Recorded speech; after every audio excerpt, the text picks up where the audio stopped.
ఇక్కడికి విచ్చేసిన పెద్దలకు, నా తోటి విద్యార్థులకు, ఉపాధ్యాయులకు మరియు ప్రధానోపాధ్యాయుల వారికి అందరికీ ముందుగా నా నమస్కారములు తెలియజేసుకుంటున్నాను.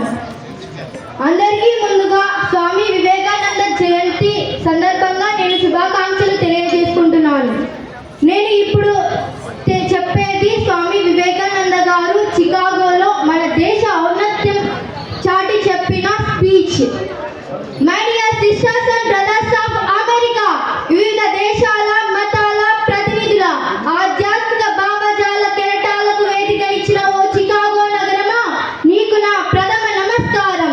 సకల మతాలకు, సర్వ మతాలకు తల్లి అనదగ్గ నా హైందవ ధర్మం పేరిట నీకు నా అభినందనలు, అభివందనలు. నా దేశం పవిత్ర భూమి, పుణ్యభూమి, కర్మభూమి, ధర్మభూమి, భారత భూమి.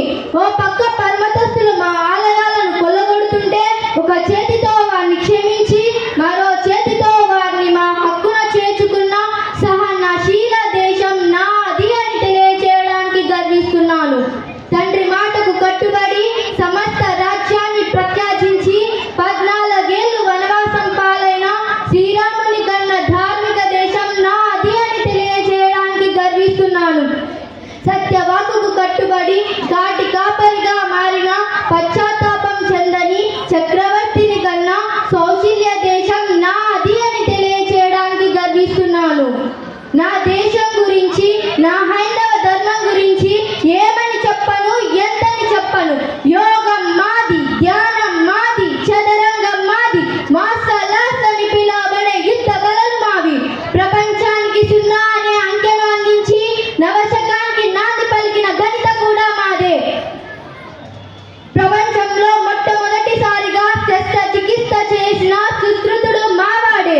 న్యూటన్ కన్నా పూర్వమే గురుత్వాకర్షణ సిద్ధాంతాన్ని ముందుగా ప్రతిపాదించిన బ్రహ్మగుప్తుడు మావాడే. రైట్ బ్రదర్స్ కన్నా పూర్వమే పుష్పక విమానాన్ని ముందుగా ప్రతిపాదించిన భరద్వాజ మహాముని మావాడే.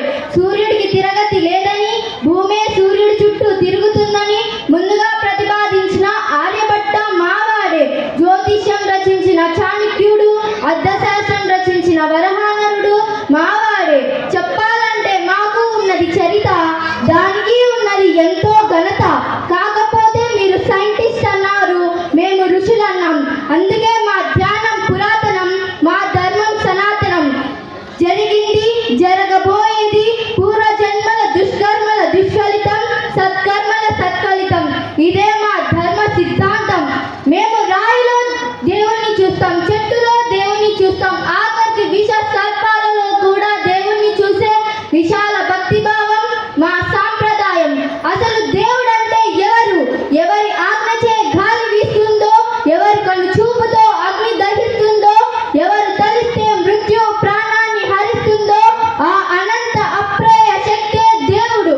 నీటిని కొందరు నీరు అన్నట్లే, మరికొందరు వాటర్ అన్నట్లే, మరికొందరు పాన్ అన్నట్లే. నీరు మాత్రం ఒక్కటే, కానీ దాన్ని చేరే మార్గాలే వేరు. అలాగే దేవుడు భగవంతుడు కూడా ఒక్కడే, అతన్ని చేరే మార్గాలే వేరు, మతాలే వేరు. వృక్షం గురించి తెలియాలంటే వృక్ష శాస్త్రం చదివినట్లు, మతం గురించి తెలియాలంటే మానవత్వం గురించి చదువు. మతం మన శాంతినివ్వాలి, లోక కళ్యాణానికి దారి తీయాలి. ఓ మహాప్రబోధకులారా, విశ్వ మానవ మతం అనే ప్రతిపాదనకై ఆలోచన చేయండి, యోచన చేయండి. అది దేశ దేశాలకు అతీతమై, కాల కాలాలకు అతీతమై, ఒక బౌద్ధ మతంగా కాక, ఒక ఇస్లాం మతంగా కాక, ఒక క్రైస్తవ మతంగా కాక, ఒక హైందవ మతంగా కాక, సర్వ మతాల సారాన్ని ఇమర్చుకొని ఏకైక మానవ మతంగా ఆవిర్భవించాలి. అప్పుడు నెలకొంటుంది ప్రజలకు శాంతి, ప్రపంచానికి మనశ్శాంతి. ఓ మహాప్రబోధకులారా, ఈ సర్వ మహాసభ సాకారమై, ఘన విజయమై, ఏదో ఒక కాలాన, ఏదో ఒక రోజున సాకారం, కారుణ్యం, ఆత్మీయత, ప్రేమ, శాంతి, పంచభూతాల వంటి సైన్ కమాండ్మెంట్స్ ను అన్ని మతాల పతాకాలపై స్వర్ణాక్షరాలతో లిఖించే రోజు వస్తుందని మా గురుదేవుల వారిని స్మరిస్తూ ఉత్తిష్టత, జాగ్రత్త, నిబద్ధత. జై భారత్. లే మేలుకో. గమ్యం చేరే వరకు విశ్రమించవు. నాకు ఇంతటి